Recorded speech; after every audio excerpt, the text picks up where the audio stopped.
ரங்காபுரங்கிற ஊர்ல சாரதா பிரசாத்னு தம்பதி இருந்தாங்க. அவங்களுக்கு 3 மகன்கள், ரமேஷ், சுரேஷ், அருண். பெரியவன் ரமேஷுக்கு அனாமிகாங்கிற ஒரு மனைவி இருக்கா. சுரேஷ், அருண் சிட்டில வேலை பார்த்துக்கிட்டு அங்க பணக்காரிகளான அவனி, அஞ்சலிங்கிற பெண்களை கல்யாணம் பண்ணாங்க. அனாமிகா ஏழை வீட்டு பெண்ணா இருந்தாலும் ரொம்ப புத்திசாலி. அவனியும் அஞ்சலியும் அவங்க ஆஸ்தி படிப்பை வச்சு ரொம்ப திமிரா இருந்தாங்க. அனாமிகாவை வேலைக்காரி மாதிரி பார்த்தாங்க. ஒரு நாள் காலையில 8 மணிக்கே அனாமிகா வீட்டு வேலை எல்லாத்தையும் முடிச்சிட்டு காலை டிஃபனை பண்ணிக்கிட்டு இருந்தா. அப்போ 2 மருமகள்களும் எழுந்திருச்சு வந்து, அப்பா, இந்த கிராமத்துல கோழி கூவுறதுக்கு முன்னாடியே அத்தை எந்திரிச்சு சுப்ரபாதம் பாடுறாங்க. என்னோட தூக்கமே போச்சு. ஆமா, எங்க டாடி வீட்ல 10 மணி வரைக்கும் தூங்குவேன். ஆனா இங்க என்னோட பியூட்டி ஸ்லீப்பே போச்சு. ஏமா அனாமிகா, காஃபி கீஃபி இருக்கா அப்படின்னு சொன்ன உடனேயே அனாமிகா 2 கையில காஃபியை எடுத்துக்கிட்டு அங்க வந்தா. இந்தாங்க, இப்பதான் ஃபில்டர் காஃபி கலந்த, குடிங்க. அப்போ அந்த காஃபிய வாங்கிக்கிட்டு அஞ்சலி ஒரு சிப் பண்ணிட்டு கோபமா அனாமிகா கிட்ட ரொம்ப திமிரா பேசுனா. அடச்சி, என்னது இது? காஃபியா இல்ல கசாயமா? எங்களுக்கு கேப்புச்சினோ வேணும்னு சொன்னோம்.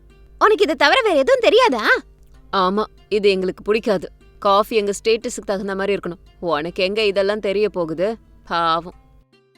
அப்போ சாரதா காதுல இது விழுந்தது. எழுந்திருச்சு ஹாலுக்கு வந்தாங்க. என்னம்மா, காலையிலே அனாமிகா கிட்ட கத்துறீங்க? அவ காலையிலே எழுந்திருச்சு எல்லா வேலையும் முடிச்சிட்டா. ஒரு கிளாஸ கூட கழுவ மாட்டீங்க. நீங்க என்ன இப்படி கத்திட்டு இருக்கீங்க? அப்போ அருணும் சுரேஷும் அவங்க பேச்ச கேட்டு அந்த இடத்துக்கு வந்தாங்க. அம்மா, எப்ப பார்த்தாலும் அனாமிகா அன்னிக்காகவே பேசிட்டு இருக்க. அவனியோட லைஃப் ஸ்டைல் வேற. அவ கேட்கறத கொடுக்கறது நம்ம கடமை.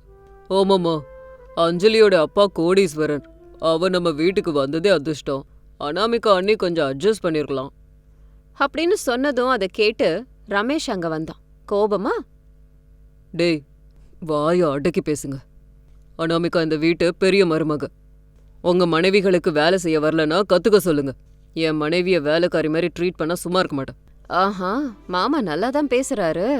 எங்க அப்பா கொடுத்த வரதட்சணை முன்னாடி உங்க சொத்து எவ்வளவு? நாங்க மகாராணி மாதிரி இருப்போம். வேலை செய்யதான் அனாமிகா இருக்கால்ல. கரெக்ட் அவனி. இவளுக்கு வேற என்ன வேலை இருக்க போகுது? தின்னுட்டு தண்டமா வீட்ல தானே இருக்கா. போதும், நிறுத்துங்க. நான் இதை என் கடமை நினைச்சு பண்றேன், சம்பளத்துக்காக இல்ல. பணம் இருந்தா மனுஷங்களோட மதிப்பு தெரியாதா? அப்போ அவங்க பேச்செல்லாம் கேட்டுட்டு பிரசாத் பொறுமையா ஹாலுக்கு வந்தாரு. நிறுத்துங்கம்மா, எப்ப பார்த்தாலும் வீட்ல சண்டையாவே இருக்கு. என் தலையே வெடிச்சிரும் போல இருக்கு. என்னங்க ஆச்சு? கையில என்ன பேப்பர் வச்சிருக்கீங்க? வேற என்ன ஆகணும்? எல்லாம் முடிஞ்சிருச்சு சாரதா. நம்ம குடும்பமே நடு ரோட்டுக்கு வரப்போகுது. அப்பா, என்னாச்சு சொல்லுங்கப்பா. நீங்க சொன்னீங்களேன்னு அந்த கோல்டு சிட்டுல பணத்தை போட்டோம். இப்ப அவனுங்க நமக்கு டாட்டா காட்டிட்டானுங்க. இது மட்டும் இல்ல, நீங்க வாங்கின 50 லட்சமும் போச்சு. 50 லட்சத்தை ஒரு வாரத்துல கட்டலன்னா வீட்டை ஜப்தி பண்ணுவாங்க. லாயர் நோட்டீஸ் அனுப்பியிருக்கான். ஐயோ, 50 லட்சமா? அதை எங்க இருந்து போய் போராடுறதுங்க? நம்ம கிட்ட இருக்கிறத வித்தா 20 லட்சம் கூட தேராதே. என்ன மாமா சொல்றீங்க? அவ்ளோ பணமா? நீங்கெல்லாம் கொஞ்சம் பாத்துருக்கலாம்ல. இதெல்லாம் உங்களால தாண்டா ஆச்சு. அப்பாவையும் இதுல தள்ளி விட்டீங்க. இப்ப என்ன பண்றது? என் மொத்த பணமும் போச்சேப்பா. கடவுள் தான் காப்பாத்தணும். மாமா, கவலைப்படாதீங்க மாமா. 50 லட்சம் தானே. எங்க அப்பாக்கு ஃபோன் பண்ணா 5 நிமிஷத்துல கிடைச்சிரும். நான் கேக்குறேன். ஆமா, எங்க அப்பா அவ்வளவையும் ஜிபேல அனுப்பிடுவாரு. அனாமிகா மாதிரி கைய பிசைஞ்சிட்டு உட்கார மாட்டோம். ப்ராப்ளம சால்வ் பண்ணுவோம். பிரச்சனை வரும்போது அவங்க இவங்கள கேட்க கூடாது.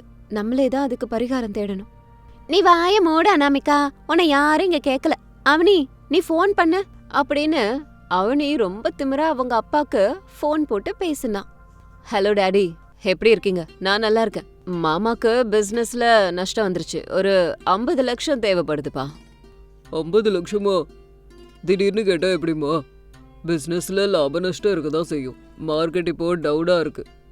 என்கிட்ட கூட அவ்வளவு பணம் இல்ல, சாரி அப்படின்னு சொல்லி அவனியோட அப்பா போனை வச்சுட்டாரு. அவனியோட முகம் சின்னதாயிடுச்சு. என்ன அவனி, உங்க அப்பா இப்படி சொல்லிட்டாரு?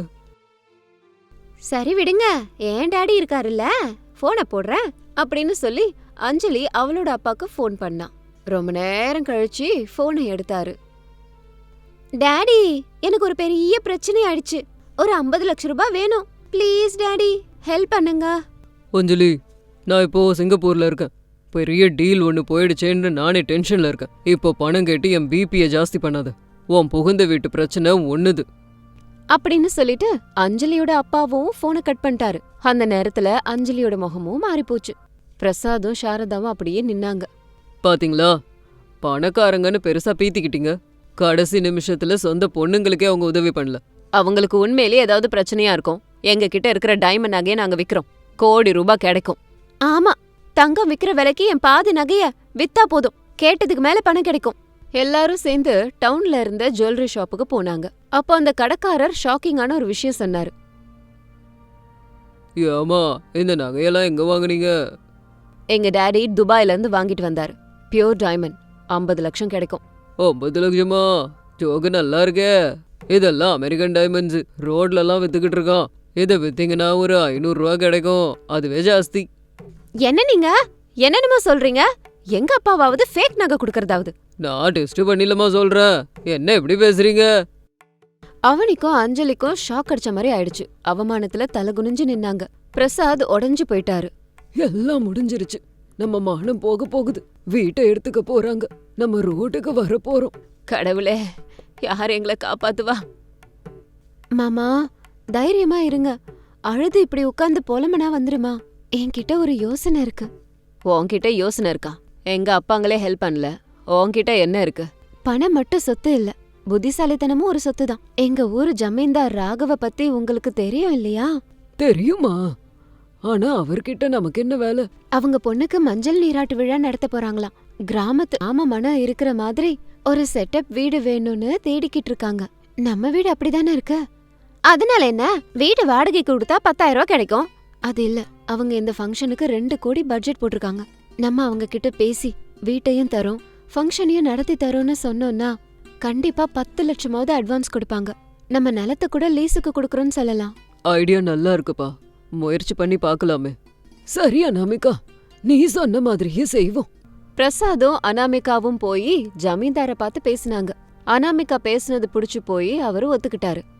பிரசாத், உங்க வீடு நல்லா இருக்கு. ஃபங்க்ஷன் முழுக்க முழுக்க தமிழ் கலாச்சாரத்துல தான் நடக்கணும். சமையல் விறகு அடுப்புல தான் நடக்கணும். பிளாஸ்டிக் பூ, இங்கிலீஷ் சாப்பாடு இருந்தா நான் ஒத்துக்கவே மாட்டேன். ஃபங்க்ஷன் நாளைக்கு தான். ஐயோ, நாளைக்கா? இதெல்லாம் எப்படி சாத்தியம்? எல்லாம் பாத்துக்கலாம் மாமா, நீங்க வார்த்தை கொடுங்க. அப்போ ஜமீன்தார் கொஞ்சம் பணத்தை அட்வான்ஸா கொடுத்தாரு. அத வட்டி வியாபாரி கிட்ட கொடுத்து டைம் வாங்கிக்கிட்டாங்க. வீட்ல எல்லா ஏற்பாடுகளும் ஆரம்பிச்சுது. இங்க பாருங்க மாமா, இந்த அனாமிகாவுக்கு என்ன தெரியும்? டெக்கரேஷன் வேலையெல்லாம் நான் பாத்துக்கிறேன். சிட்டில இருந்து பெஸ்ட் ஈவென்ட் மேனேஜரை இறக்குறேன். ஃபுட் விஷயத்த நான் பாத்துக்கிறேன். Pizza, burger, பாஸ்தாவெல்லாம் இறக்குறேன். ஜமீன்தார் அப்படியே இம்ப்ரெஸ் ஆயிடுவாரு. இல்ல, அவர் எல்லாமே தமிழ் வழியில இருக்கணும்னு சொல்றாரு. பீட்சா, பிளாஸ்டிக் பூவெல்லாம் அவருக்கு பிடிக்காது. அடியே கிராமத்து அக்கா, ரிச் பீப்புளுக்கு கிளாஸா இருந்தாதான் பிடிக்கும். நீ கொஞ்சம் தள்ளி நில்லு. அனாமிகா, அவங்க கிட்ட கொடுத்துரு, நமக்கு எதுக்கு பிரச்சனை? இப்படி அவனையும் அஞ்சலியும் அவங்களுக்கு பிடிச்ச மாதிரி பண்ணாங்க. மறுநாள் ஜமீன்தாரோட குடும்பம், சொந்தக்காரங்க எல்லாம் வந்தாங்க. பிளாஸ்டிக் பூக்கள், பலூன்ஸ பார்த்து ஜமீன்தார் டென்ஷன் ஆயிட்டாரு. பிரசாத், என்னது இது? பிளாஸ்டிக் பூவு, பலூன், இதெல்லாம் என்ன? எனக்கு பிடிக்காதுன்னு. அது என் மருமகளுங்க தெரியாம பண்ணிட்டாங்க. சரி, சாப்பாடு என்ன பண்ணிருக்கிறீங்க? அந்த நேரத்துல டைனிங் ஹால்ல பாஸ்தா, நூடுல்ஸ், பர்கரை பார்த்தும் டென்ஷன் ஆயிட்டாரு. என்ன அவமானப்படுத்துறீங்களா? தமிழ் வழியில சாப்பாடு இருக்கணும்னு சொன்னனே. சி, உங்க டீல கேன்சல் பண்றேன். என் பணத்தை இப்பவே திருப்பி கொடுங்க, இல்லனா உங்க மேல நான் கேஸ் போட்டுருவேன். சார், அது லேட்டஸ்ட் ட்ரெண்ட் ஆச்சேன்னு. Shut up. எனக்கு தேவையானது ட்ரெடிஷன். ஐயோ சார், மன்னிச்சிருங்க. ராகவையா, மன்னிச்சிருங்க. உண்மையான விருந்து எல்லாம் பின்னாடி தோட்டத்துல தான் இருக்கு, வாங்க. இது சின்ன குழந்தைங்களுக்காக பண்ணி வச்சது, வாங்க. இப்படி அனாமிகா எல்லாரையும் வீட்டுக்கு பின்னாடி இருக்கிற செட்டப்புக்கு கூட்டிக்கிட்டு வந்தா. அங்க சாமந்தி பூ தோரணம், கோலம், வாழை இலை, சம்பிரதாயப்படி ட்ரெடிஷன் ஃபுட் எல்லாம் பார்த்து சந்தோஷப்பட்டாரு. எனக்கு தேவையானது இதுதான். இதெல்லாம் யாருமா பண்ணது? நான் தான் பண்ணுங்கய்யா. அத்தையோட உதவியால ராத்திரி எல்லாம் கண்ணு முழிச்சு பண்ணோம். எங்க பாட்டி சொல்லி கொடுத்தது. வாழை இலையெல்லாம் வச்சு சமைச்சிருக்கோம். இதெல்லாம் பீட்சா கொடுக்காதுன்னு தெரியும், என்ன மன்னிச்சிருங்க ஐயா அப்படின்னு சொன்னதும் ஜமீன்தார் குடும்பம் நல்லபடியா ஃபங்க்ஷனை முடிச்சு எல்லாரும் உட்காந்து சாப்பிட்டாங்க. அனாமிகா கொடுத்த சாப்பாடை சாப்பிட்டு ஜமீன்தார் ரொம்ப சந்தோஷப்பட்டாரு. அற்புதம். அம்மா அனாமிகா, உன் கையில ஏதோ மேஜிக் இருக்கு. அமிர்தம் மாதிரி இருக்குமா. ஃபங்க்ஷன் ரொம்ப நல்லபடியா நடந்துச்சு. கடைசியா ஜமீன்தார் பிரசாத் கிட்ட வந்தாரு. இங்க பாருங்க, உங்க பெரிய மருமகளோட பணிவு, பண்பு, அவங்களோட இந்த கலாச்சாரம் எனக்கு பிடிச்சிருக்கு. ஒப்பந்தம் பிரகாரம் மீதி பணத்தை தர, அவங்களுக்கு தனியா இன்னும் ஒரு 50,000 ரூபாவை கூட தர. உங்க கடனை அடைச்சுக்கோங்க. இனிமே உங்க நில பொலத்தை எல்லாம் அனாமிகாவே பாத்துக்கிட்டோம். ரொம்ப நன்றி சார், எங்களை நீங்க தான் காப்பாத்துனீங்க. நான் இல்லைங்க, உங்க வீட்டை காப்பாத்துனது உங்க பெரிய மருமக. நன்றிய அவங்களுக்கு சொல்லுங்க அப்படின்னு சொல்லிட்டு ஜமீன்தார் குடும்பம் அங்கிருந்து கிளம்பி போயிடுச்சு. பிரசாத், ரமேஷ், சாரதா சந்தோஷத்தோட அனாமிகாவை பார்த்தாங்க. மத்தவங்க தலகுனிஞ்சு நின்னாங்க. பாத்தீங்களா, நீங்க அவமானப்படுத்தின அனாமிகா தான் இன்னைக்கு நம்ம மானத்தையே காப்பாத்திருக்கா. உங்க சிட்டி ஆசை நம்மள காப்பாத்தல. அக்கா, எங்களை மன்னிச்சிரு. ஆபத்து வரும்போது எங்க வீட்டு ஆளுங்களே எங்களை காப்பாத்தல. நீ எங்களோட கண்ணு திறந்துட்டக்கா. தயவு செஞ்சு எங்களை மன்னிச்சிரு. ஆமாக்கா, பணத்தை வச்சு அன்பை விலைக்கு வாங்க முடியாதுன்னு புரிஞ்சுக்கிட்ட. உன்னை இனிமே அவமானப்படுத்த மாட்டோம். இந்த வீட்டு நிர்வாகத்தையே நீதான் பாக்கணும். ஐயோ, நீங்க என்னோட தங்கச்சிங்க. தப்ப உணர்ந்துட்டீங்கல்ல, எனக்கு அது ஒன்னே போதும். நம்ம எல்லாரும் சந்தோஷமா ஒன்னா இருப்போம். உண்மைதாம்மா, ஒரு மனுஷனுக்கு தேவையானது நல்ல எண்ணம். அது இருந்தாலே எதை வேணா ஜெயிச்சிடலாம். சாரி அண்ணி, நாங்களும் இனிமே கஷ்டப்பட்டு வேலை செய்யறோம். ஆமா அண்ணி, எங்களை மன்னிச்சிருங்க. அனாமிகா, நீ என்னோட மனைவின்னு சொல்றதுக்கே எனக்கு ரொம்ப பெருமையா இருக்கு. போதும் போதும். அம்மா அனாமிகா, வாமா கிச்சனுக்கு போலாம். எண்ணெய் கத்திரிக்காய் குழம்பு இவங்க எல்லாருக்கும் செஞ்சு கொடுப்போம். அத்தை, இன்னைக்கு நானும் அஞ்சலியும் சமைக்க போறோம். நீங்க உட்கார்ந்து நிம்மதியா சாப்பிடுங்க. ஆமா அத்தை, இன்னையில இருந்து அக்காக்கு வீட்டு வேலையில நாங்க உதவி பண்ணுவோம். இப்படி வீட்டு கஷ்டத்தை புரிஞ்சுக்கிட்டாங்க. எல்லாரும் ஒன்னா சேர்ந்து ஒத்துமையா இருந்தாங்க. இது சாத்தியமானது அனாமிகா ஒருத்தியால மட்டும்தான். அன்னையில இருந்து அந்த வீட்ல சண்டை சச்சரவு இல்லாம சந்தோஷம் மட்டும்தான் எந்த சூழ்நிலையிலயும் இருந்துச்சு. இன்னொரு ஸ்டோரியில உங்களை மீட் பண்றேன். பாய். அது ஒரு சின்ன கிராமம். அந்த கிராமத்துல எல்லாரும் காலங்காத்தாலேயே அந்த ஊரு வாட்டர் டேங்க் கிட்ட கூடி நின்னாங்க. எதுக்குன்னா, அந்த பாழடைஞ்ச வாட்டர் டேங்க கிளீன் பண்ணிக்கிட்டு அனாமிகாங்கிற பொண்ணு உள்ள இருந்தா. அங்க வந்தவங்க, யாருமா நீ, என்ன பண்ணிக்கிட்டு இருக்கன்னு கேள்வி கேட்டா அனாமிகா எந்த பதிலும் சொல்லாம வேலை பார்த்துட்டு இருந்தா. அப்ப அந்த ஊர் தலைவர் ரங்கநாதன் வந்தாரு. அம்மா பொண்ணு, யாருமா நீ? இத்தனை பேர் இங்க வந்து எதுக்கு இருக்கீங்க? எதுவும் பேச மாட்டேங்கிறியம்மா? எதுவும் பேச்சு வராத ஊமை பொண்ணா நீ? எங்க பாருமா, கேக்குறது ஒண்ணுதான். வாய திறந்து ஏதாவது பதில் சொல்லு, இல்ல சைகை காட்டு அப்படின்னு கடினமா கேட்டதால, என்னோட பேரு அனாமிகாங்க. நான் 10 ஊரு தள்ளி வரேன். எனக்கு இருக்க இடம் இல்லைங்க, அதனாலதான் இங்க வந்தேன். இதை தாண்டி என்ன எதுவும் கேட்காதீங்க. என்னம்மா எதுவும் கேட்க கூடாதுங்கிற? நீ தங்கறதுக்கு இது என்ன சத்திரமா? இது சத்திரம் இல்லதான், ஆனா கொஞ்ச நாள் என்ன இங்க இருக்க விடுங்க. அதுக்கப்புறமா நான் யாரு என்னங்கறது பொறுமையா உங்களுக்கே தெரிய வரும் அப்படின்னு சொன்னதால அவரும் அதுக்கு சரின்னு சொன்னாரு. அதை கேட்ட அனாமிகாவும் ரொம்ப சந்தோஷப்பட்டான். அப்புறம் அந்த இடத்துல, அந்த பாழடைஞ்ச டேங்குக்குள்ளேயே அனாமிகா வாழ்ந்துட்டு வந்தா. அந்த இடத்தையே ஒரு சின்ன வீடா உருவாக்க நினைச்சான். ஊர் தலைவர் அங்க இருந்த ஊர் மக்கள் எல்லாரையும் போக சொன்னதுனால எல்லாரும் அவங்கவுங்க வீட்டுக்கு போயிட்டாங்க. ஆனா அந்த தலைவர் தன்னோட மனசுல, இந்த பொண்ணை பார்த்தா மனநலம் பாதிக்கப்பட்டவ மாதிரி தெரியுது. நம்ம ஊர்ல இருக்கிற ஆஸ்பத்திரிக்கு ஃபோன் பண்ணி இந்த பொண்ணை கூட்டிட்டு போக சொல்லணும் அப்படின்னு நினைச்சு உடனே மனநல ஹாஸ்பிட்டலுக்கு கால் பண்ணாரு. ஹாஸ்பிட்டல்ல இருந்து 2 பேர் வந்தாங்க. அனாமிகா கிட்ட போய் அவகிட்ட பேசினாங்க.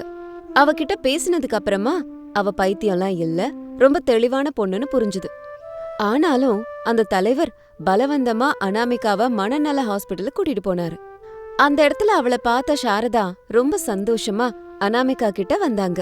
அனாமிகா அவங்கள பார்த்த ஆச்சரியமா, அத்தை, நீங்க எப்படி இங்க? இந்த ஹாஸ்பிட்டல்ல நீங்க என்ன பண்ணிட்டு இருக்கீங்க? இந்த ஹாஸ்பிட்டல்ல நான் தான் பாத்துக்கிறேன். ஒரு காலத்துல இந்த ஹாஸ்பிட்டலை கட்டினவங்க தான் என்ன வளர்த்தாங்க. அதுக்கு நன்றி கடனா இந்த நிர்வாகம் முழுவதையும் நான் பாத்துக்கிறேன்.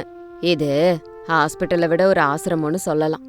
அந்த இடத்துல 2 பேரும் பேசிக்கிட்டதை பார்த்துட்டு வந்தவங்க சாரதா கிட்ட பேசிட்டு அங்கிருந்து போயிட்டாங்க. கொஞ்ச நேரம் கழிச்சு அனாமிகாவுக்கு சாப்பாடு கொடுத்தாங்க சாரதா. அந்த சாப்பாடை சாப்பிட்டுட்டு நல்லா படுத்து தூங்குனா. சாயந்தரம் ஒரு 5 மணி இருக்கும்போது அத்தை சாரதா வந்து அனாமிகாவை எழுப்புனாங்க. அவ எழுந்து உட்கார்ந்ததுக்கு அப்புறமா அத்தை கிட்ட பேச ஆரம்பிச்சா. நீ எங்க போனம்மா? இவ்ளோ நாளா எங்க இருந்த? என்ன பிரச்சனை உனக்கு? அப்படின்னு கேக்கும்போது சாந்தி அப்படிங்கிற ஒரு பொண்ணு அந்த இடத்துக்கு வந்தா. அந்த கேள்விய நான் உங்களை கேட்கணும். நான் திருப்பதிக்கு போயிட்டு திரும்ப வந்தேன். வந்ததுக்கு அப்புறம் ஆளையே காணோம். எங்க போனீங்கன்னு யார்கிட்ட கேட்டாலும் ஆளுக்கு ஒரு கதை சொல்றாங்க. என்னதான் ஆச்சு? நடந்தது என்னங்கறத விவரமா நான் சொல்றேன். ஆனா நீ எங்க இங்க வந்த? நான் ஒவ்வொரு வருஷமும் இங்கதான் வந்துகிட்டு இருக்கேன். எங்க அப்பாவோட பிறந்த நாளுக்காக நான் இங்க வந்து இங்க இருக்கிறவங்களுக்கு ஸ்பான்சர் பண்ணுவேன் அப்படின்னு சொன்னா. சரி, விஷயம் என்னன்னு அவ திரும்ப திரும்ப கேட்டுட்டே இருந்ததால அனாமிகா உண்மையான விஷயம் என்னன்னு சொல்ல வந்தா. என்ன இருக்கு, மாமியாரும் மருமகளும் சண்டையே இல்லாம சந்தோஷமா வாழணும்னு நாங்க நினைச்சோம். அந்த நேரத்துல என் புருஷனும் மாமனாரும் சண்டை போட ஆரம்பிச்சாங்க. அன்னைக்கு சாயந்தரம் மாமா என்கிட்ட, அம்மா அனாமிகா, இந்த வீடு பணத்தை எல்லாம் பார்த்து உனக்கு என்ன தோணுதுன்னு தெரியல. ஆனா எனக்கு மட்டும் ஒரு விஷயம் தோணுது. நீ இங்க சந்தோஷமா தான் இருக்க. நம்ம வேலைக்காரி பார்வதி கூட நீ பேசின விதம் எனக்கு சுத்தமா பிடிக்கல. நான் என்ன சொன்னேன் மாமா? அவங்க கேட்ட கேள்விக்கு நான் பதில் சொன்னேன், அவ்வளவுதானே. அதை தவிர வேற என்ன பண்ண? அது சரியான முறை கிடையாது. ஓ வாயில இருந்து வந்த வார்த்தைகள் எனக்கு பிடிக்கலமா. ஒரு காலத்துல உன்கிட்ட இவ்ளோ பணம் இருந்ததா? அந்த வேலைக்காரி எங்க வாழறான்னு ஒரு தடவை நீ போய் பாத்துட்டு வேணா வா. அந்த வேலைக்காரி மாதிரி ஒரு நாளாவது உன்னால இருக்க முடியுமா? அதுக்குள்ள என் மாமியார் வந்தாங்க. என்னங்க, நீங்க ஏதோ வேணும்னே சண்டை போடுற மாதிரி இருக்கு. நான் எதுக்கு தேவையில்லாம சண்டை போட போறேன்? அனாமிகா நம்ம வீட்டு வேலைக்காரிய தேவையில்லாம பேசியிருக்கா. காலையில நான் எல்லாத்தையும் கேட்டேன். நம்ம கிட்ட பணம் இருக்குங்கிற திமிர்ல அகங்காரத்தோட பேசினான். அதனாலதான் அவ ஸ்தானம் என்னன்னு சொல்றேன். மத்தவங்கள பத்தி நம்ம எதுக்கு இவ்ளோ கவலைப்படணும்? யாரோவா? அவளுக்கு கருத்து தெரிஞ்ச நாள்ல இருந்து நம்ம வீட்டுலதான் வேலை செஞ்சுக்கிட்டு இருக்கறா. எங்க அம்மா அப்பா இருக்கும்போது அந்த பொண்ண வேலைக்காரியா பார்க்காம இந்த வீட்ல ஒருத்தையா பார்த்தாங்க. அதனாலதான் இவ்ளோ வருஷம் நம்ம கிட்டே இருக்கா. என்னைக்குமே அது வேணும் இது வேணும்னு ஒரு நாளும் கேட்டதில்ல. எவ்ளோ கஷ்டம் வந்தாலும் வெளியில சொல்ல மாட்டா. அப்படிப்பட்டவங்கள நம்ம எப்படி பாத்துக்கணும் அப்படின்னு பேசும்போது என் புருஷன் ரமேஷ் வந்தாரு. விஷயத்தை தெரிஞ்சுக்கிட்டு எங்க 2 பேரையும் திட்ட ஆரம்பிச்சாரு. அப்பதான் நாங்க 2 பேரும் கோவத்தோட, பார்வதி மாதிரியே நாங்களும் ஒரு வருஷம் வாழ்ந்து காட்டுறோம் அப்படின்னு சொன்னோம். வாழ்ந்து காட்டினா வார்த்தையெல்லாம் திரும்ப எடுத்துப்பாங்களா? சொன்ன வார்த்தைய திருப்பி அள்ள முடியாது. நீங்க ஒரு வருஷத்துக்கு இல்ல ஒரு மாசம் போதும் வாழ்ந்துட்டீங்கன்னா உங்களோட அடிமை ஆயிடுறோம். நீங்க என்ன சொல்றீங்களோ கேக்குறோம் அப்படின்னு சொன்னதுனால நாங்க அதுக்கு ஒத்துக்கிட்டோம். அதுக்கப்புறம் பார்வதி எங்க இருக்கான்னு எங்க மாமா கிட்ட கேட்டு தெரிஞ்சு போனோம். அவங்க ஒரு பழைய வாட்டர் டேங்க்ல வாழ்ந்துட்டு இருக்காங்களாம். அத பார்த்து நான் ரொம்ப ஆச்சரியப்பட்டேன். அப்ப நான் அவங்க கிட்ட, நீ இங்க எதுக்கு வாழ்ந்துட்டு இருக்க? வேணும்னா நாங்க பணம் கொடுத்துருப்போம்ல அப்படின்னு கேட்டேன். மாசம் மாசம் பணம் கிடைக்குதுல, அத வச்சுக்கிட்டு நீ என்ன பண்ற? இங்க வாழ வேண்டிய அவசியம் என்னன்னு கேட்டோம். அப்போ பார்வதி அழுதுகிட்டே என்கிட்ட சொன்னா, எனக்கு கல்யாண வயசுல பொண்ணு இருக்காமா, அவளை டாக்டருக்கு படிக்க வைக்கிறேன். நான் இங்க இப்படி வாழறேன்னு தெரிஞ்சா என் பொண்ணு ரொம்ப கஷ்டப்படுவா. அதுக்குதான் நான் உங்க வீட்ல இருக்கேன்னு சொல்லியிருக்கேன். அவளை ஹாஸ்டல்ல இருமான்னு சொல்லி அங்கேயே இருக்க சொல்லிட்டேன். படிப்பு முடிஞ்சு அவளோட உத்தியோகம் வர்ற வரைக்கும் இங்க வரக்கூடாதுன்னு சொல்லியிருக்கேன். சத்தியம் வாங்கியிருக்கேன் அப்படின்னு கவலையோட நடந்த விஷயத்த சொன்னதோ அனாமிகா சாரதாவோட மனசு கரைஞ்சு போச்சு. அப்போ பிரசாத், இப்ப புரிஞ்சுதா? பந்தயத்துக்கு ஒத்துக்கிறீங்களா? நாங்க ஒத்துக்கிறோம் மாமா. ஏன்னா அவங்கள நான் என்னென்னமோ சொல்லிருக்கேன். சொன்ன வார்த்தைய திரும்ப எடுத்துக்க முடியாது. அதனால அதுக்கு தண்டனையா நான் அவங்க எப்படி வாழறாங்களோ அதே மாதிரி வாழ்க்கைய வாழ்ந்து பார்க்க போறேன் அப்படின்னு சொன்னேன். அதுக்கு என் மாமனார் புருஷன் பார்வதி வேணான்னு சொன்னாலும் நான் மட்டும் அந்த தண்டனைய அனுபவிக்கணும்னு ரொம்ப பிடிவாதமா இருந்தேன். இந்த கிராமத்துக்கு வந்தேன். என்னோட அத்தை கூட சொன்ன வார்த்தை பிரகாரம் அந்த இடத்த விட்டு தூரமா வந்திருக்காங்க. ஆனா இன்னைக்கு இந்த இடத்துல நாங்க சந்திச்சிருக்கோம் அப்படின்னு நடந்த விஷயத்தை எல்லாம் சொன்னா. அத கேட்டு சாந்தி ரொம்ப ஆச்சரியப்பட்டா. என்னால இவள மாதிரி வாழ முடியலனாலும் 3 வேளை சாப்பாடு கிடைக்குதுங்கிற காரணத்துக்காக இங்க வந்து சேவை செஞ்சுக்கிட்டு இருக்கேன் அப்படின்னு சாரதாவும் நடந்த விஷயத்த சொன்னாங்க. இது எல்லாத்தையும் கேட்டு சாந்தி, உங்களுக்கே நீங்க தண்டனை கொடுத்துக்கிறீங்க, எதுக்கு? அவங்கதான் வேண்டான்னு சொன்னாங்கல்ல. இல்ல சாந்தி, நாங்க எந்த நிலைமையில இருந்து வந்தோன்றத மறந்து பார்வதிய நான் ரொம்ப அவமானப்படுத்தியிருக்கேன். அதான் இந்த தண்டனை தேவைதான். ஏதோ ஒரு வீட்ல வேலை செஞ்சுக்கிட்டு இருக்கேன். ஒரு வருஷத்துக்கு அப்புறம் திரும்ப வீட்டுக்கு கிளம்பி போறோம் அப்படின்னு அனாமிகா சொன்னா. மாமியார் அதுக்கு எதுவுமே பேசாம நின்னாங்க. அப்புறம் சாந்தி அங்க இருந்து கிளம்பி போனா. கொஞ்ச நேரம் கழிச்சு மாமியார் கிட்ட சொல்லிட்டு அவளும் வெளியில வந்தா. அவ மறுபடியும் கிராமத்துக்கு போகும்போது எல்லாரும் அவள ஆச்சரியத்தோட பார்த்தாங்க. ஊர் தலைவரும் அவளை பாத்துக்கிட்டு நின்னாரு. அப்போ அனாமிகா ஊர் தலைவர்கிட்ட போய் நடந்தது எல்லாத்தையும் சொன்னா. அது எல்லாத்தையும் கேட்டதுக்கு அப்புறம் அவ மேல இறக்கப்பட்டு அவரோட வீட்ல வேலை செய்யற வேலைக்காரிய சேர்த்துக்கிட்டாரு. அன்னையில இருந்து அனாமிகா அவர் வீட்ல வேலை செஞ்சுக்கிட்டு கிடைச்ச பணத்தை வச்சு குறைஞ்ச சாப்பாடு வாங்கி சாப்பிட்டுக்கிட்டு அந்த டேங்க்லயே வாழ்ந்துகிட்டு வந்தா. நாட்கள் அப்படியே போச்சு. அக்கம் பக்கத்துல இருக்கிற எல்லாரும் கூட அனாமிகா கிட்ட நல்லா பேச ஆரம்பிச்சாங்க. அனாமிகாவும் அவங்களோட அன்புல ஒன்றா கலந்துட்டான். ஒரு நாள் அப்படி இருக்கும்போது பார்வதி சாந்தி மூலமா அனாமிகா எங்க இருக்கான்னு தெரிஞ்சுக்கிட்டு அந்த இடத்துக்கு வந்தாங்க. எதுக்குமா உனக்கு இந்த பிடிவாதம்?